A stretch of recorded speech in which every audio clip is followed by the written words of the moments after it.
Welcome back to our channel. आप सभी का स्वागत है आपके अपने चैनल आर ऑफिशियल क्लासेस में। ये टॉप 30 क्वेश्चंस का संग्रह आप मान सकते हो। हैकर बुक इसलिए मैंने लिखा है क्योंकि इसी से आपके कल के क्वेश्चन 100% फंसने वाले हैं।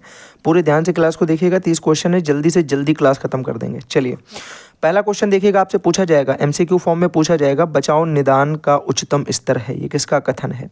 आप बोलोगे ये वाला पहला क्वेश्चन जो है भैया इसका आंसर हो जाएगा। पहले क्वेश्चन का आंसर आपको रास याद रखना है। रास के अकॉर्डिंग डेफिनेशन पूछी जा सकती है। ये डेफिनेशन किसका कथन है रास का, एमसीक्यू में पूछा जा सकता है, अति लघु उत्तरीय में पूछा जा सकता है।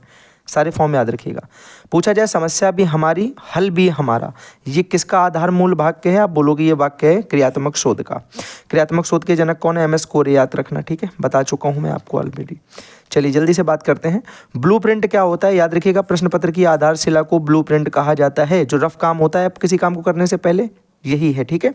तो प्रश्न पत्र बनाने से पहले जो एक उसका फर्रा तैयार किया जाता है, उसका क्रमांकन किया जाता है, अंकन को रखा जाता है, किस क्वेश्चन को कितने अंक का दिया जाएगा। तो एक वो जो रफ पेज तैयार किया जाता है, एक तरीके से उसका जो मॉडल तैयार किया जाता है, वो ब्लूप्रिंट होता है।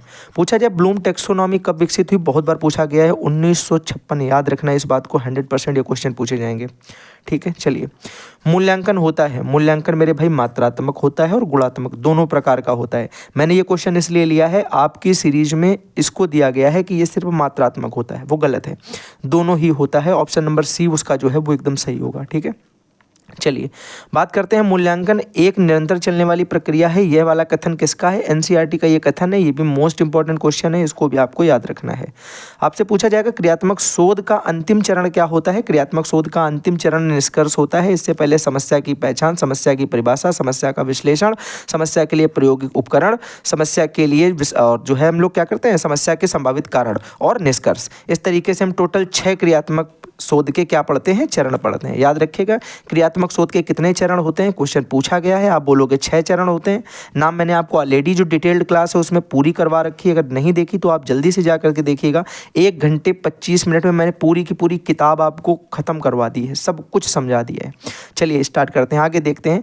ज्ञान बोध अनुप्रयोग का संबंध किस पक्ष से है, भैया संज्ञानात्मक पक्ष होता है। मूल्यांकन में हम लोग 3 पक्ष अलग से पढ़ते हैं, संज्ञानात्मक पक्ष, भावात्मक पक्ष और कौशलात्मक पक्ष। संज्ञानात्मक पक्ष में हम लोग ज्ञान बोध अनुप्रयोग और इसके साथ में विश्लेषण, इसके साथ में विश्लेषण, संश्लेषण और मूल्यांकन ये टोटल 6 पार्ट, इसके हम 6 पार्ट, इसके अंतर्गत पार्ट पक्षों को पढ़ते हैं। ध्यान रखिएगा, ज्ञान बोध अनुप्रयोग ये किस में है, संज्ञानात्मक पक्ष में है। चलिए आगे अगर हम बात करें, मूल्यांकन प्रक्रिया के बारे में आपसे पूछा जाता है, मूल्यांकन प्रक्रिया के सोपान कौन से होते हैं। आप बोलोगे भैया शिक्षण उद्देश्य, व्यवहार परिवर्तन और अधिगम अनुभव, ये इसके सोपान होते हैं। ये बहुत इंपॉर्टेंट क्वेश्चन है, इस बात को भी याद रखेंगे। नवाचार क्या होता है आपसे पूछा जाता है। आप बोलोगे कि शैक्षिक क्षेत्र में नवीन शिक्षण विधियों, प्रविधियों या उपकरण या तकनीकी का जो प्रयोग होता है उसे ही हम शैक्षिक नवाचार कहते हैं। जो नवाचार का मतलब क्या है, कुछ नया करना। पुरानी विधियों से हम लोग पढ़ रहे थे, अब हम लोग प्रोजेक्टर में पढ़ते हैं, हम लोग 3D में देखते हैं। पहले हम लोग नॉर्मल श्याम पट्ट में देखते थे, वो एक केवल दृश्य सामग्री थी। ये दृश्य के साथ में थोड़ी सी तकनीकी है, हम उसको डिटेल्ड में समझ पा रहे हैं, ठीक है। तो जो भी हमारी प्रविधियों में उपकरण नए नए आए हैं, जो तकनीकें बढ़ी हैं, वो सारा का सारा ही शैक्षिक नवाचार है, ठीक है। बात किया जाए अगर आपसे कि क्रियात्मक शोध हेतु उपकरण कौन कौन से होते हैं। आप बोलोगे अवलोकन होता है, परीक्षण होता है, प्रश्नावली होता है, समाजमिति होता है, साक्षात्कार होता है और संचय अभिलेख होता है और निर्धारण मापनी। टोटल भैया कितने हैं, 7 हैं। टोटल कितने हैं, 7। 1 2 3 4 5 6 7। याद रखोगे कि नहीं, जल्दी से बोलो। बोलोगे ठीक है भैया याद रखेंगे, आपने ये एक बार हम लोगों को ऑलरेडी याद करवा दिए हैं, ठीक है। अगर हम आपसे बात करें यहाँ पे, क्रियात्मक शोध वह शोध है, ये गलत हो गया यहाँ पे। क्रियात्मक शोध क्या किस लिए प्रयोग किया जाता है या कैसा प्रयोग किया जाता है या क्या होता है, ये आपसे पूछा जाएगा, ठीक है। ये क्वेश्चन यहाँ पे कुछ एरर हो गया है टाइपिंग में। तो जो शिक्षक द्वारा वास्तविक समस्याओं को योजनाबद्ध ढंग से सॉल्व किया जाए, किसी शिक्षक के द्वारा वास्तविक समस्याओं को योजनाबद्ध तरीके से या वैज्ञानिक तरीके से समस्या का हल करना, वैज्ञानिक तरीके से समस्या का हल करना, इसी को हम लोग बोलते हैं क्रियात्मक शोध। आप बोलोगे कोई व्यवहारिक समस्या थी, कोई वास्तविक समस्या थी और इस वाली समस्या को हमने सॉल्व किया है वैज्ञानिक तरीके से। किस तरीके से, वैज्ञानिक ढंग से इसे हल किया और इस चीज़ को हम बोलते हैं क्रियात्मक शोध। क्रियात्मक शोध कहाँ होता है, स्कूल स्तर पे होगा। क्लास स्तर पे होगा, कक्षा स्तर पर होगा, जिसमें हमारा शिक्षार्थी भी भाग लेगा और शिक्षक भी भाग लेगा, याद रखिएगा, ठीक है। चलिए आगे बात करते हैं। प्रयोगात्मकता से आप क्या समझते हैं या क्या आशय है, आपसे क्वेश्चन पूछा जा सकता है, इंपॉर्टेंट क्वेश्चन में आएगा। वह परीक्षण जो किसी परिकल्पना या सिद्धांत की सत्यता की जांच करे। आपने बोल दिया कि पृथ्वी गोल है, इस पे जांच होगी कि पृथ्वी गोल है। जब ये सिद्ध हो जाएगा तो हम लोगों ने वो क्या किया, वो हम लोगों ने प्रयोग किया। तो प्रयोगात्मक का मतलब ही होता है कि आपने जैसे कुछ भी बोल दिया, आपने बोला कि H2 प्लस O बराबर H2O बन गया, मान लो, ठीक है। 2 मॉलिक्यूल्स हाइड्रोजन प्लस ऑक्सीजन बराबर, ऐसा मान लो कि 2 मॉलिक्यूल्स ऑफ हाइड्रोजन और ऑक्सीजन को मिला के H2O बना दिया। बड़े ध्यान से सुनना। अब यहाँ पे हम लोग ने ये बात बोल दी, मान लो कि ठीक है ये है, पानी है ये, लेकिन इसको क्या करेंगे, प्रयोगशाला में 2 मॉलिक्यूल्स हाइड्रोजन को 1 मॉलिक्यूल्स ऑक्सीजन से मिला करके देखेंगे कि एक्चुअल में पानी बन रहा है कि नहीं बन रहा। अगर बन रहा है तो ये चीज़ सही है, नहीं बन रहा तो गलत है। तो प्रयोगात्मक का मतलब ये होता है कि हम लोग जो भी परिकल्पना करते हैं, जो भी हम लोग एक सिद्धांत देते हैं, उसकी सत्यता की जाँच होती है, उसकी रियलिटी की जाँच होती है कि जो आपने बोला वो सच है या फिर ये सिर्फ एक अफवाह है, ठीक है। चलिए आगे अगर हम बात करते हैं मूल्यांकन के मुख्य प्रकार। मुख्य प्रकार पूछे जाएंगे, आपको 2 प्रकार लिखने हैं, एमसीक्यू फॉर्म में पूछा जा चुका है क्वेश्चन, 4 होते हैं पर आपको नहीं लगाना है, वहाँ पे आपको 2 ही प्रकार लिखने हैं। मुख्य प्रकार 2 ही होते हैं, रचनात्मक मूल्यांकन और योगात्मक मूल्यांकन। कई लोग सोचेंगे निदानात्मक मूल्यांकन भी होता है, उपचारात्मक मूल्यांकन भी होता है, वो सारे रचनात्मक मूल्यांकन के अंतर्गत आ जाते हैं। साथ ही साथ अगर आपसे सामान्यता से भी ये पूछा जाए, मुख्य हटा दिया जाए, आपसे पूछा जाए मूल्यांकन कितने प्रकार का होता है, आप बोलोगे भैया 4 प्रकार का होता है, रचनात्मक, योगात्मक, सतत और व्यापक। कोई दिक्कत नहीं, समस्या कोई किसी को किसी भी तरीके की, बोलो कोई दिक्कत नहीं, बात समझ में आ गई है और लघु में आएगा तो हम लोग लिख लेंगे। अगर हमसे पूछा जाए, अब ये परेशान मत होना कि यहाँ पे भैया इसका मतलब हमें नहीं पता कि रचनात्मक क्या होता है, योगात्मक क्या होता है, सतत क्या होता है, व्यापक क्या, मैं सारे मतलब आगे बताऊंगा कि रचनात्मक क्या है, योगात्मक क्या है, सतत क्या है, व्यापक क्या है, सारी डेफिनेशन है इसमें इंपॉर्टेंट वाली, जो भी हो सकती हैं, जो भी आपसे पूछी जा सकती हैं। मूल्यांकन के विभिन्न पहलुओं के पक्षों के नाम पूछे गए हैं, सारे पक्ष आपको बता देने। आप बोलोगे भैया देखो संज्ञानात्मक पक्ष होता है, इसी को ज्ञानात्मक पक्ष भी कहा जाता है, कन्फ्यूज मत होना, सेम है। भावात्मक पक्ष होता है और एक क्रियात्मक और कौशलात्मक, ये दोनों सेम ही होता है, क्रियात्मक या कौशलात्मक, संज्ञानात्मक या ज्ञानात्मक, और भावात्मक का अपना खुद का नाम। तो पहला ये है, दूसरा ये है और तीसरे ये वाले दोनों हैं, ठीक है, बात खत्म।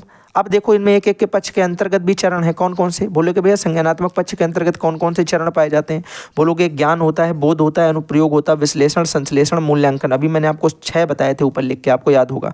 क्वेश्चन कैसे पूछा गया था, ज्ञान, बोध, अनुप्रयोग निम्नलिखित में से किस पक्ष के मूल्यांकन है, आपको बताना था संज्ञानात्मक पक्ष, ऐसे पूछा जाएगा।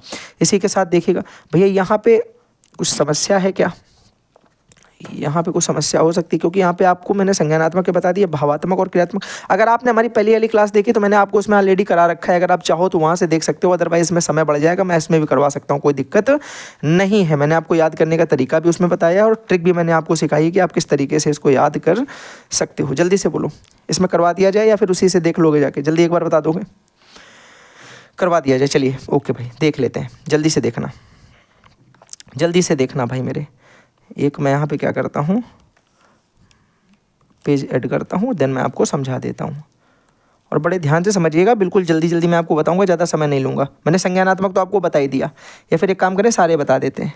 यहाँ पे संज्ञानात्मक लिखो, ये मेरे साथ लिख लो सब लोग, यहाँ पे भावात्मक लिखो और यहाँ पे मेरे भाई कौशलात्मक या क्रियात्मक, जो तुम्हारा मन करे दोनों में से कौशलात्मक लिख दो, ठीक है। बिल्कुल समय वेस्ट किए मैं आपको पढ़ा रहा हूँ, परेशान मत हो भाई, मैं सारा करवा दूंगा जल्दी से जल्दी जितना हो सकता है। संज्ञानात्मक भैया हमने सबसे पहले क्या बोला, पहले नंबर पर ज्ञान होता है, फिर भैया बोध होता है, फिर भैया अनुप्रयोग होता है, अनुप्रयोग होता है, फिर भैया विश्लेषण होता है, विश्लेषण, संश्लेषण, संश्लेषण और मूल्यांकन, और मूल्यांकन, ठीक है। ये पूरे 6 होते हैं। भावात्मक में हमें क्या पढ़ना है, भावात्मक में पहले हमने पढ़ा था भैया अनुग्रहण, अनुग्रहण, मैंने इसका तरीका भी एक बताया था याद करने का, कुछ याद है किसी को, अनुक्रिया, अनुक्रिया, फिर भैया अनुमूल्यन, अनुमूल्यन, व्यवस्थापन, व्यवस्थापन, और इसके बाद आपको मिल जाता है व्यवस्थापन और चरित्रीकरण, चरित्रीकरण। आपकी बुक में 5 ही दिए गए हैं लेकिन एक्चुअल में 6 होते हैं। एक विचार और अवधारणा भी होता है, विचार और अवधारणा भी होता है, 6 होते हैं वैसे, लेकिन आपको अगर 5 भी याद है ये तो काम आपका चल जाएगा, ठीक है। कौशलात्मक में मैंने आपको क्या बताया था भैया, उत्तेजना या उद्दीपक, उत्तेजना या उद्दीपन, उद्दीपन या उद्दीपक, दोनों में से आप जो भी लिख दोगे सही है। नियंत्रण, नियंत्रण, समायोजन, समायोजन, योजन और रुक जाओ एक सेकंड, क्रिया करना, क्रिया करना, क्रिया करना, फिर स्वाभाविकरण, स्वाभाविकरण, और इसके बाद राइटिंग गंदी बन रही है भाई, बात सुनो समझ में आ जाएगा, आदत पढ़ना, आदत पढ़ना। तो कुल 6 ये हो गए, कुल 6 ये हो गए और 6 ये हो गए। याद करने का तरीका आई थिंक आपको याद होगा कि हमें ज्ञानात्मक से संज्ञानात्मक से, देखो ज्ञान तो ऐसे मिल जाएगा, किसी चीज़ का पहले ज्ञान करोगे, फिर बोध करोगे, फिर उसको प्रयोग करोगे, फिर उस पर विश्लेषण करोगे, फिर संश्लेषण करोगे, फिर उसका मूल्यांकन करोगे। ये तो एक नॉर्मल तरीका, एक पैटर्न है याद करने का। भाव आपके अंदर जो होते हैं, भावों को ग्रहण करना सीखो, उन पर क्रिया करना सीखो। क्रिया करोगे तो आपको कुछ मूल्य मिलेगा, जब मूल्य मिलेगा तो आप उसकी कुछ व्यवस्था करोगे। भाई मूल्य मिलेगा, मूल्य को कहाँ रखा जाए, बैंक में डाला जाए, खर्चा किया जाए, एक व्यवस्था में पड़ जाओगे। व्यवस्था में पड़ जाओगे तो आपको पता चलेगा कि आपका चरित्र निर्माण कैसा हुआ है। अगर आप खर्च कर दे हो तो आप फिजूल खर्ची हो, और अगर आपने बैंक में रखा तो आपका चरित्र जो है वो अच्छा वाला है, यानी उसको संजोने वाला है। इस पे आप विचार कर सकते हो, ऐसे आप इनको याद कर सकते हो। कौशलात्मक में हमने पढ़ा कौशल या क्रिया, किसी क्रिया को करने के लिए, किसी कौशल को करने के लिए आपके अंदर उत्तेजना होनी चाहिए, जोश होना चाहिए। किसी काम को करने के लिए आपके अंदर नियंत्रण भी होना चाहिए, किसी चीज़ में एक्साइटमेंट ज़्यादा ना हो जाओ या बहुत ज़्यादा आपका मोरल डाउन नहीं होना चाहिए। आपको उसमें समायोजन यानी एडजस्टमेंट करके रखना होता है कि ज़्यादा अच्छा भी नहीं करना, ज़्यादा बुरा भी नहीं, मीडियम वाले में ज़्यादातर ट्राई करना, एवरेज रहे हम, ठीक है। बहुत ज़्यादा पाने के चक्कर में कई बार हम चीज़ें खो बैठते हैं। उस पर हम अच्छे तरीके से जब क्रिया करेंगे तो हमारा स्वभाव अच्छा बनेगा, और स्वभाव अच्छा बनेगा धीरे धीरे हमारी आदत भी पड़ जाएगी कि काम को कैसे करना है। इस तरीके से हमने आपको सारे याद भी कई करवाए थे। अगर आपको अच्छे से याद होगा, हम लोगों ने क्लास में लगभग सब कुछ एक बार पढ़ रखा है, एवरीथिंग भाई, ठीक है। हम लोग थे इस वाले पेज पे आई थिंक, हाँ। चलिए अब हम लोग बात करते हैं, ये हम लोगों ने देख लिया, ये भी देख लिया है। यहाँ पे आ जाओ। मापन की परिभाषा आपसे पूछी जाएगी, याद रखिएगा, मैं आपको फिर से बता रहा हूँ। स्टीवेंस मतलब है ये एसएस स्टीवेंस, क्या नाम है इनका, एसएस स्टीवेंस। मेरा यही मानना है कि आप इन्हीं के अकॉर्डिंग डेफिनेशन मापन की लिखें। मेरा ये मतलब मानना है कि आप इनके हिसाब से लिखें तो ज़्यादा बेटर है। एमसीक्यू फॉर्म में भी आएगा, किसका कथन है, एसएस स्टीवेंस काम में आ जाएगा। तो एक याद करने से 2 काम हो जाएंगे। वरना आप ये भी लिख सकते हो, मापन किसी वस्तु के द्वारा प्रदान, किसी वस्तु के लिए प्रदान किए गए अंकन, प्रतिशत, मध्यमान या मध्यांक होता है। वो भी मापन की एक छोटी सी डेफिनेशन दे रखी है। मेरा ये मानना कि आप एसएस स्टीवेंस से याद रखो कि मापन किसी निश्चित स्वीकृत नियमों के अनुसार वस्तुओं को अंक प्रदान करने की प्रक्रिया है। एक नियम दिए जाते हैं कि जिनके हिसाब से हमको अंक देने हैं। जैसे 2 नंबर का क्वेश्चन में 3 तो दे नहीं दोगे, 2 नंबर के प्रश्न के लिए हम 2 नंबर ही देंगे, 5 नंबर के प्रश्न के लिए हम 5 नंबर ही देंगे। तो ये कुछ निश्चित स्वीकृत नियम है कि नहीं है। तो मापन किसी निश्चित स्वीकृत नियमों के अनुसार हम किसी वस्तु या पेपर के लिए, जो पेपर होता है उनके अंक देते हैं ना, अंक प्रदान करने की प्रक्रिया को कहते हैं। बहुत ज़्यादा सिंपल है, बिल्कुल टफ नहीं है। चलिए मूल्यांकन के लिए मैंने आपसे कहा था डांडेकर की डेफिनेशन आपको याद रखनी है। डांडेकर की मैंने आपको आई थिंक याद होगा, आपको मैंने क्रानबैक की भी बताई थी, क्रानबैक की भी बताई थी, पर वो डांडेकर से टफ थी। क्रानबैक की डांडेकर से टफ थी। ये वाली बिल्कुल सिंपल है। ये वाली आप एक बार पढ़ोगे आपको याद हो जाएगी। देखना जरा ध्यान से समझना। डांडेकर ने बोला कि शैक्षिक उद्देश्यों को बालक द्वारा किस सीमा तक प्राप्त कर लिया गया है। जो उसके उद्देश्य थे, जो उसकी शिक्षा के उद्देश्य थे कि हमको ये करना है, उसकी जांच करो कि उसने किस हद तक उनको प्राप्त कर लिया, मतलब किस सीमा तक उन्होंने प्राप्त कर लिया। आपको जैसे किस सीमा तक आपने शैक्षिक मूल्यांकन चैप्टर सारे याद कर लिए हैं, ये आपकी जांच की जाए। तो आप इसके आंसर अगर मुझसे पहले समझ पा रहे हो, बता दे रहे हो, तो यानी आपको सब कुछ याद है। तो इस तरीके का जो मूल्यांकन होता है, किस सीमा तक प्राप्त कर लिया गया है, यह ज्ञात करने की व्यवस्थित प्रक्रिया को ही हम मूल्यांकन की संज्ञा देते हैं। मूल्यांकन किसे कहते हैं? मूल्यांकन द्वारा हम यह पता करते हैं कि किसी बालक ने शैक्षिक उद्देश्यों को किस सीमा तक या किस हद तक कितना प्राप्त कर लिया है।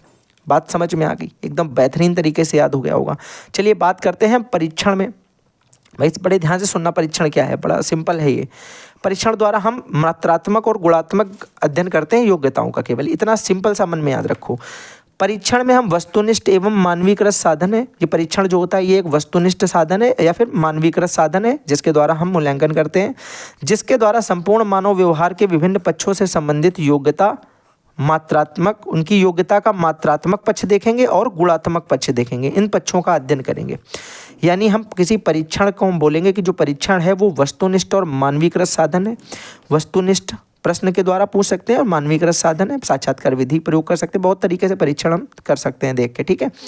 जिसके द्वारा संपूर्ण मानव के व्यवहार को, सारे पक्ष हम देखते हैं परीक्षण में, शारीरिक, मानसिक, भावात्मक, सामाजिक कैसा है, ठीक है, उसके और उसके मैनर्स कैसे हैं, बिहेवियर कैसा है, सारी चीज़ों को हम लोग ऑब्जर्व करते हैं और विभिन्न पक्षों के संबंधित उनकी योग्यता देखते हैं, फिर हम उनका मात्रात्मक और गुणात्मक अध्ययन भी करते हैं।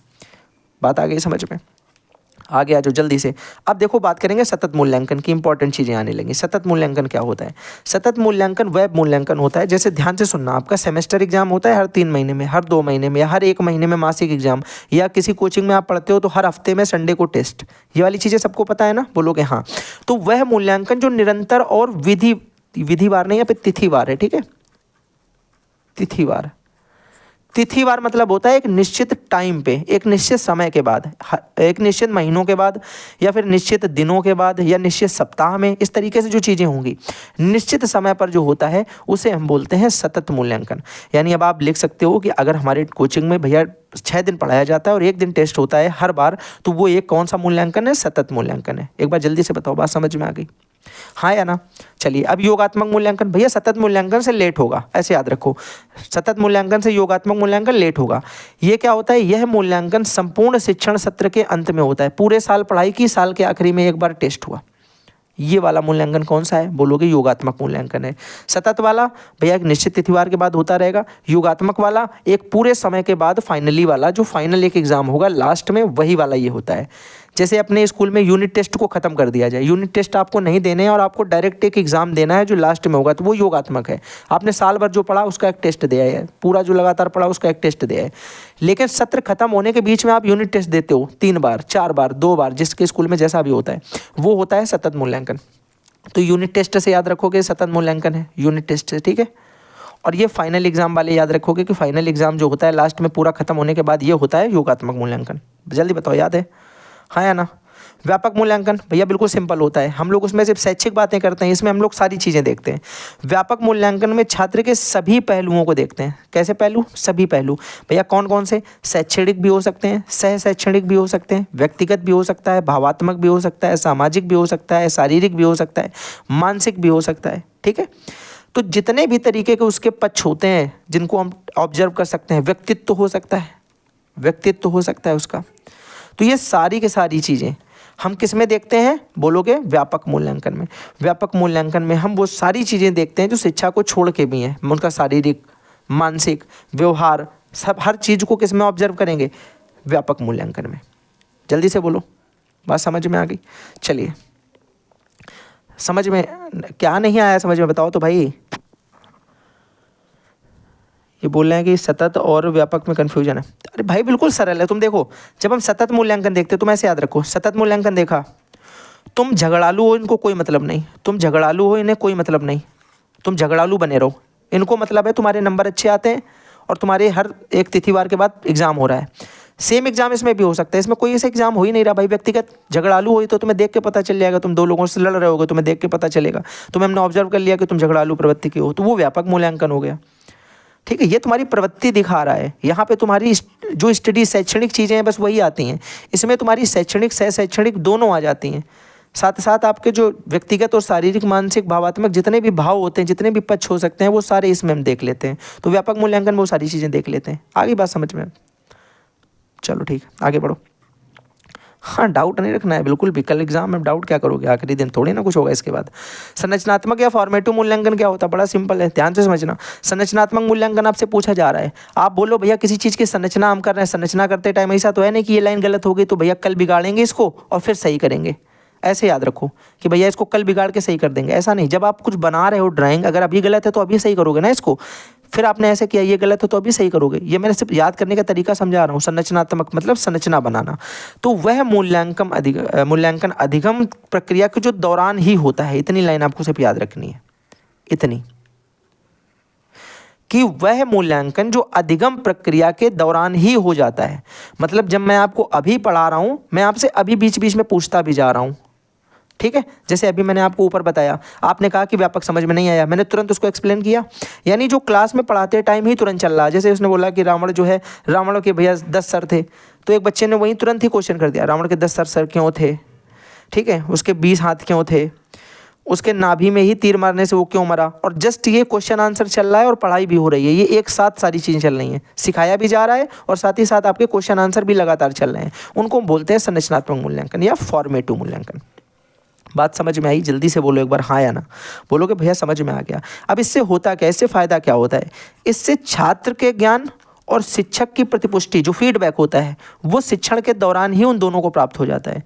छात्र को ज्ञान उसी समय हो जाएगा जो उसको नहीं पता, अपने डाउट क्लियर कर लेगा, और शिक्षण को प्रतिपुष्टि यानी फीडबैक भी मिल जाएगा।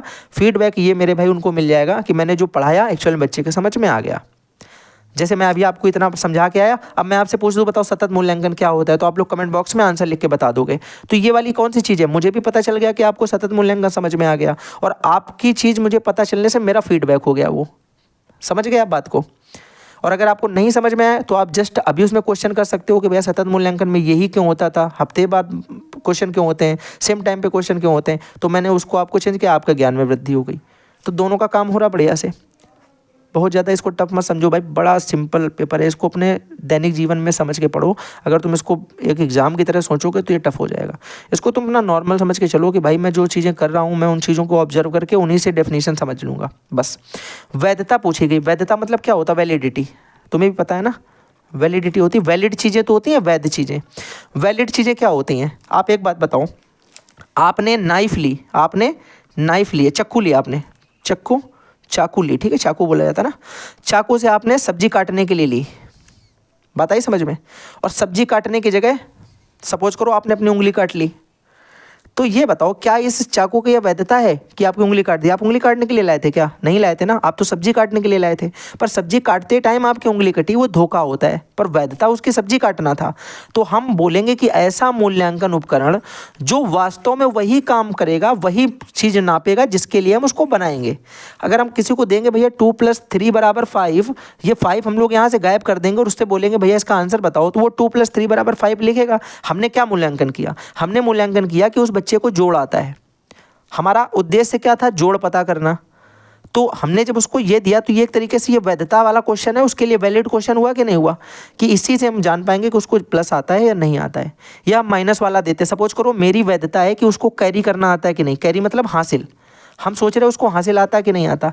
हम फंस गए, हमने कहा हमें इसे तो भैया जान नहीं पाएंगे उसको हासिल आता है कि नहीं। पर मेरे दिमाग में ये आया, हमने कहा भैया 19 में से नहीं, एक काम करो 19 नहीं 91 करो इसको, तब तुम्हें पता चलेगा। हमने उसको एक क्वेश्चन दे दिया कि भैया 91 में से माइनस कर दो 18। अब हमको पता चल जाएगा कि वो अगर इससे एक हासिल लेके यहाँ पे क्या करेगा, फिर कैसे घटाएगा। अगर उसने इसको सॉल्व कर दिया तो मेरा माइंड ये श्योर हो जाएगा कि भैया उसको माइनस आता है हासिल लेना। तो ये एक वैधता बोली जाएगी कि ऐसा मूल्यांकन उपकरण जो वास्तव में वही मापता हो जिसके लिए उसे बनाया गया हो। ये क्वेश्चन इसीलिए बनाया गया है कि उस बच्चे को हासिल आता है कि नहीं आता है। अगर इसका कारण भैया हमें ये पता चल जाए इसकी वजह से कि वो बच्चे को आता है माइनस, तो इसका मतलब ये एक वैध क्वेश्चन होगा। जल्दी से बताओ, ये एक वैध प्रश्न होगा। हासिल के लिए तुम किसी को ये दे दो कि भैया 19 में से 11 घटा के दिखाओ, क्या तुम इसमें जान लोगे हासिल? 9 में से घटा के 8 बता देगा, कहाँ उसने हासिल ले लिया इसमें। तो ये वैलिड क्वेश्चन नहीं है और ये एक वैलिड क्वेश्चन है। यानी एक ऐसा क्वेश्चन बनाया जाएगा जो वास्तव में उस वैधता को, उस कारण को पता कर पाएगा जिसके लिए वो बनाया जा रहा है, या उस मूल्यांकन को माप पाएगा जिसके लिए वो बनाया जा रहा है। मैं इतना एक्सप्लेन कर रहा हूँ, आपको आई थिंक रट जाएगा ये प्रश्न।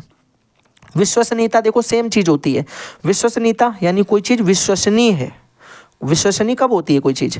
आप किसी को कब बोलते हो कि यार तुम तो बड़े विश्वसनीय व्यक्ति हो? किसी भी एग्जाम में तुम उसको बैठा दो जाके, वो पास हो जाएगा, वो यार विश्वसनीयता है उसके अंदर, ये कोई भी एग्जाम जाता निकाल देता है। ऐसे कुछ पेपर होते हैं, उनकी भी एक विश्वसनीयता होती है। जैसे आप एक मॉडल पेपर देखो, मान लो ये 30 नंबर का मॉडल पेपर है, तो कोई इतना टफ मॉडल पेपर होगा जिसको तुम 10 बार भी सॉल्व कर लो, उसी व्यक्ति के बनाए हुए मॉडल पेपर जो बना रहा है ये वाला, एक बार में अगर उसने 30 प्रश्न आपको दिए, कठिन से कठिन प्रश्न, आपने इसमें 15 अंक प्राप्त कर पाए, दूसरे में आपने हो सकता 16 प्राप्त कर लिए, तीसरे में हो गए आपने 14 प्राप्त कर पाए।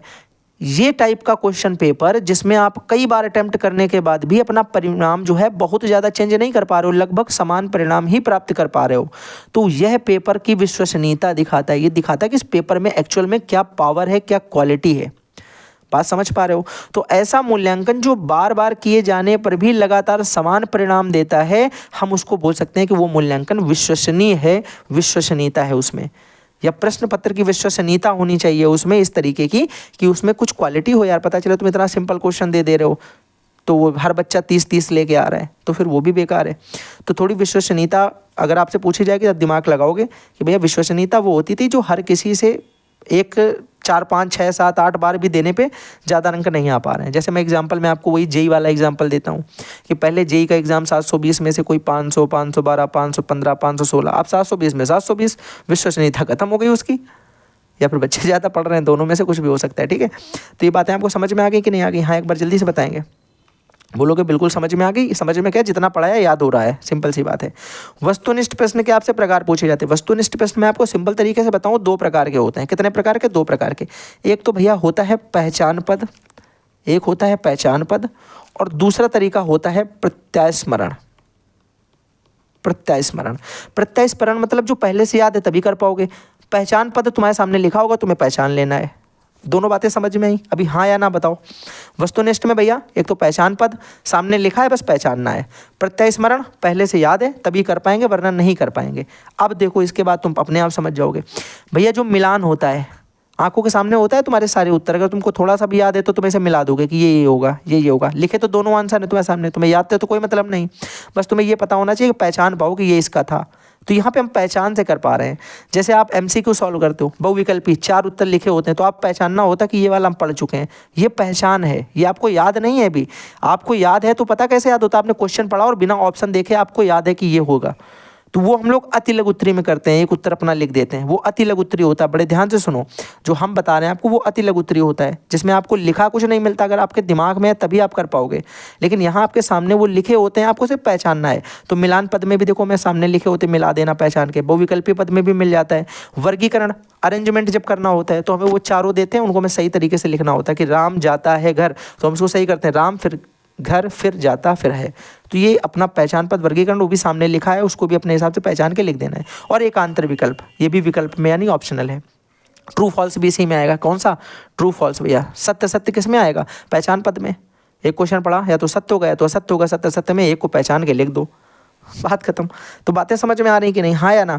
प्रत्यास्मरण पद कौन से होते हैं भाई? तो सरल प्रत्यास्मरण पद होते हैं और रिक्त स्थानों की पूर्ति होती है। सरल प्रत्यास्मरण पद में फिर भाई याद रखिएगा, आप अति लघु उत्तरी भी होंगे, अति लघु उत्तरी भी होंगे, लघु उत्तरी प्रश्न भी होंगे, दीर्घ उत्तरी प्रश्न भी होंगे, निबंध भी होंगे। ये सारी चीज़ें इसी में आ जाएंगी। निबंध याद है तभी लिख पाओगे, दीर्घ उत्तरी याद है तभी लिख पाओगे, लघु उत्तरी याद है तभी लिख पाओगे, अति लघु उत्तरी याद है तभी लिख पाओगे। वैसे आपको ये 3 याद रखने, निबंध मैंने आपको एग्जाम्पल में बताया, इस बात को याद रखना, वरना इसका टाइप समझ दो तुम। ठीक है, टाइप नहीं, ये सारे इसके एग्जाम्पल होते हैं कि आपको लिखने। तो उदाहरण में कि भैया जैसे, तो जैसे में लिख लो, अति लघु उत्तरी हो गया। जैसे रिक्त स्थान की पूर्ति, कभी आपने ऐसा देखा कि ऐसे आपको क्वेश्चन दिया और फिर यहाँ पे रिक्त स्थान छोड़ दिया? अब यहाँ पे तो अपने मन से भरोगे ना कि क्या था, ऐसा तो नहीं आगे लिख देगा कि ये था कि ये था कि ये था कि ये था। वो तो एमसीक्यू हो जाएगा, फिर ये बहुविकल्पी हो जाएगा, ये पहचान पद में आ जाएगा, ये प्रत्यास्मरण में आएगा। आपको अपने मन से लिखना है। अगर आपको याद है आप लिख लोगे, नहीं याद है तो भैया नहीं लिख पाओगे। आई होप आपको चीज़ें समझ में आ रही होंगी। और मैं आपको ये भी बता दूं कि जितना भी हम लोग कंपटीशन एग्जाम देते हैं, पूरा का पूरा कंपटीशन एग्जाम ओनली पहचान पद पे ही होता है। कंपटीशन एग्जाम की बात कर रहे हैं, एमसीक्यू फॉर्म में ही हम मैक्सिमम मिलते हैं। आपको कोई ऐसा नहीं कि अपने मन से आपको प्रत्यास्मरण करना, क्योंकि सिलेबस इतना ज़्यादा कभी कर ही नहीं पाओगे अब तुम। ठीक है, आगे देख लो जरा। मोस्ट इंपॉर्टेंट क्वेश्चन है, बात को बड़े ध्यान से समझिएगा। आपसे पूछा गया है ग्रेडिंग सिस्टम। 2-3 बार ये क्वेश्चन पूछा जा चुका है और मैं आपको बड़े सरल तरीके से, बिल्कुल बेहतरीन तरीके से याद करवा दूंगा। आपने कुछ कोचिंगें देखी होंगी जहाँ पे हम लोगों को नंबर्स नहीं मिलते हैं। जैसे आप में से कुछ लोगों ने CCC किया होगा। CCC में आपको मिलता है A grade, B grade, C grade, D grade और S। ये सुपीरियर वाला होता है, सुपर होता है इसमें। ठीक है, तो इसमें एक फिक्सिंग होती है। क्या फिक्सिंग होती है? कि भैया 90% से अगर तुम्हारे प्लस होंगे, 90% प्लस होंगे तो आप बोलोगे भैया आपको A ग्रेड मिलेगी। फिर 95% से अगर प्लस होंगे तो आपको सुपर मिलेगा।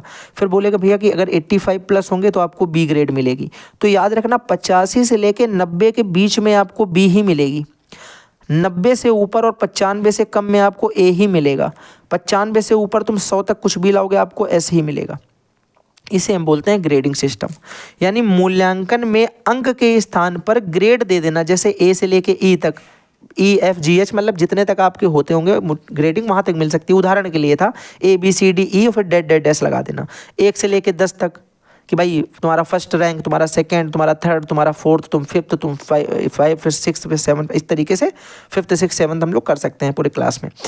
इस तरीके से दिया जाए। इसे एक निश्चित नियम में व्यवस्थित किया जाता है जहां प्रत्येक ग्रेड की एक अंक सीमा का परिचायक होता है। मैंने आपको बताया प्रत्येक ग्रेड एक अंक सीमा का परिचायक यानी परिचय दे रहा है। अगर किसी को बी मिल रहा है तो उसको ये बात का परिचय है कि उसके 85 से लेकर 90 के बीच में आए हैं, बस वो नहीं बताएगा कि 87 आए हैं कि 88 आए हैं कि 89 आए हैं कि मेरे भाई कितने आए हैं। ठीक है, ये नहीं आपको बताया जाएगा, आपको सिर्फ ग्रेड दे दी जाएगी, आपको पता चल जाएगा मेरे इतने के बीच में है भैया और इतने होंगे, बात खत्म। एक बार जल्दी से बताओ, लास्ट क्वेश्चन बचा होगा इस सीरीज का, आई होप, क्योंकि इसके क्वेश्चन मैंने लगभग इतने लिए थे 30 क्वेश्चन में। आपको अगर याद होगा मैंने भावात्मक पक्ष और कौशलात्मक पक्ष जो लिया था इसमें नहीं ऐड कर पाया था, मैंने आपको अलग से बता दिया, वो 30 मिला के क्वेश्चन हो जाएंगे। बेहतरीन तरीके से बात समझ में आई? एक बार हाँ या ना जल्दी से बोलेंगे, जल्दी से बताओ तुम। क्वेश्चन आ गया ना समझ में सारे, बढ़िया तरीके से एकदम। राजेश्वर, ठीक है, आगे बढ़े। अंतिम प्रश्न देख लेते हैं क्या है। देखो वही है, प्रश्न के प्रकार।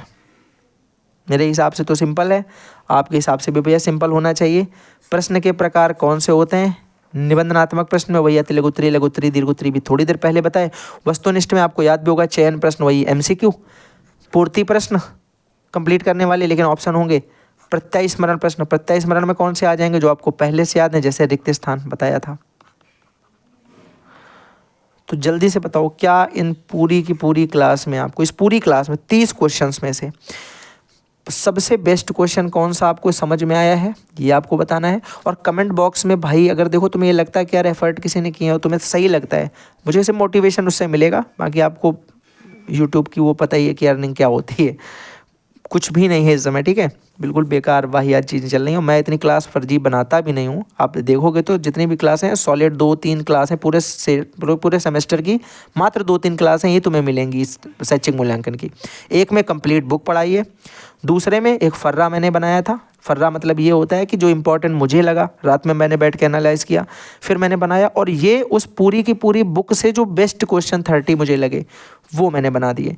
बहुत ज़्यादा नहीं पढ़ना है, आपके पास सीरीज़ है, आप अपनी सीरीज़ से पढ़ें, उसमें आप एरर देख लें। एरर के लिए आपके पास ऑलरेडी मेरे भाई चैट जीपीटी होता है, एआई वगैरह है, गूगल है, कुछ भी करके उन्हें करेक्ट कर सकते हो। तो फर्जी का अपना समय इधर उधर देने से बेटर है आप उतना काम या उतना समय अपनी सीरीज में दे दो। 3 घंटे 5 घंटे 10 घंटे बैठ के मैराथन देख रहे हो, कोई फ़ायदा नहीं भाई, तुमको याद ही नहीं होगा कभी। तुमने कभी सोच रखा तुम 3 घंटे की क्लास देखने के बाद उठोगे तुम्हें पूरा 3 घंटे का याद है? क्लासें तुमको याद होंगी मैक्सिमम 1 घंटे की, वो भी याद तब होंगी जब एक्सप्लेन करने वाला एकदम पूरी जान लगा देगा, तुमको अपने मार सब जोड़ देगा, सारे पक्ष, अपना भावात्मक पक्ष भी लगा देगा, अपना ज्ञानात्मक पक्ष भी लगा देगा, और तुमको किसी चीज़ से रिलेट करके याद करवाएगा, तब तुमको याद रहेगी। वरना भाई तुम रट्टा खूब मार लो, नहीं याद होगा, मैं अभी तुमको ये गारंटी दे रहा हूँ, ठीक है। तो इस तरीके से मैंने अभी आपको पढ़ा दिया, इसका एक स्क्रीनशॉट ले लेना मेरे भाई। अगर साफ नहीं लिखा है तो फिर यार ऐसे ही इसमें लिख पाऊंगा जल्दबाजी में, आराम से लिखता तो साफ लिखता, पर समय इतना है नहीं।